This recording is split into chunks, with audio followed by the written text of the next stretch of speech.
Well, I'd like to welcome you to another segment of McClung Farms.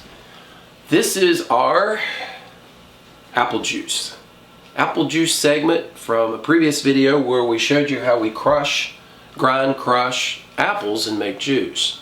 So we're taking juice from that video segment. We have put it in one of our large pickle jars and simply refrigerated it. You don't want to leave it in there too long because it'll turn hard. It'll be hard cider, and that won't do us any good. So with that being said, we will measure out the amount of juice we need based on our sugar gel recipe. Add butter to keep our foam down, and of course sugar. Everything runs off sugar. So I'll prepare these ingredients and place them in the pot, and then we'll go from there. Okay, so since we're using apple juice that's come straight out of the press there, we want to make sure, just for food sanitation purposes, that we make a clean product. We don't want floaters or pieces of wood or even pieces of apple in our jelly. We want a really clean, really clear jelly. So food safety is probably one of it is the #1 priority here. That's why I'm wearing a funny toboggan.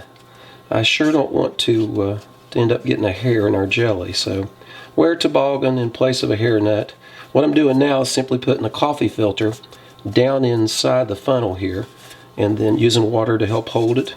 So we'll drain off the water, and then we'll take it over and put it in our pot, like so. I use this to help hold it. And then we'll pour our apple juice down through there so it can filter it out. So we take our apple juice, cider, whichever you subscribe to, and according to the sugar gel recipe, it requires 7 cups. So we'll simply fill it up. There's 2 cups. Pour it into our funnel.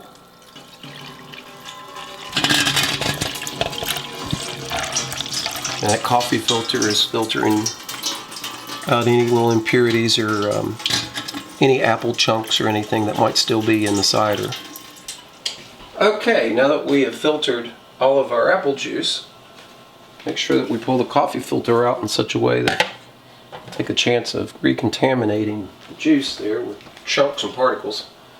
Simply remove our strainer and open up our sugar gel packet.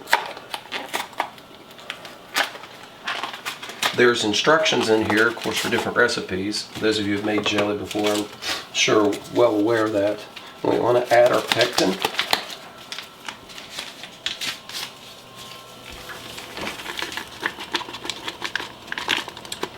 So a whole packet for one batch.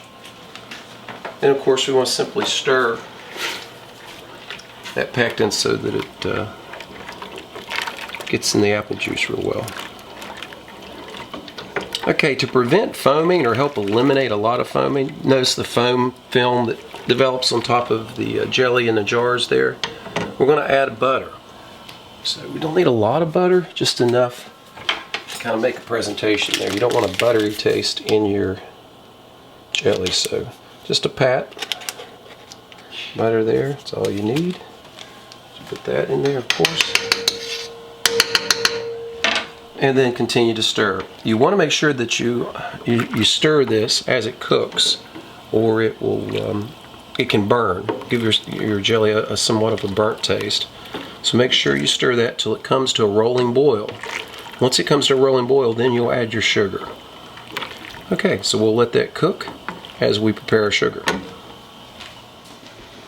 Okay, my advice with sugar is sugar, and find the cheapest sugar that you can find and buy as much as you can find at one time. That's usually the cheapest. So the sugar gel recipe for this particular jelly calls for 9 cups of sugar, which is amazing. A lot of sugar. So level that off first. Pour that in there. And then I go ahead and stir it so that you don't get a lot of lumps and clumps that you got to fight down. And of course, it completely kills your boil. which is fine, is you're going to want to let this cook until it starts to boil again, and then on a rolling hard boil for 1 minute, and then turn the fire off. And you'll notice too that it starts to get clearer as the sugar melts into the apple juice. Okay, so let's add the rest of our sugar, and we will be ready to load our jars. Okay, looks like that our jelly has come to full boil there. It's boiled for over a minute. So we'll go ahead and cut the flame off to it. We've boiled and prepared our lids, which will soften the seals so they'll seal more readily. Anytime that I fill jelly jars, I always like to use a jelly funnel, and it's just another good way to keep from getting burnt. And I use a very deep ladle. It's just easier to control the jelly as you're pouring it, because remember, it was boiling just a few seconds ago. It is very hot. So we'll simply fill the jar. I like to get it as full as I can. I think it also helps seal the lid if you do that. So we'll fill it all the way to the little line on the inside of that jelly funnel.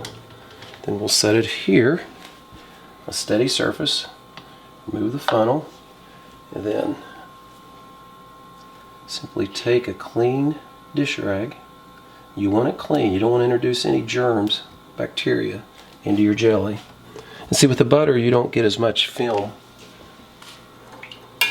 And then add a boiled lid. So add the lid and a ring. Tighten it. Wipe any excess jelly that might have come down the side of the jar there. It's good to go. So in about 20-30 minutes, you'll start to hear the lids pop and seal. You see how clear? And that's a product of the filtration there with the coffee filter. We don't want any solid particles in that jelly at all. So it makes its presentation's better. Okay, well, thanks so much for tuning in on this episode. McClung Farms, where we will crush and juice anything that's edible. Thanks.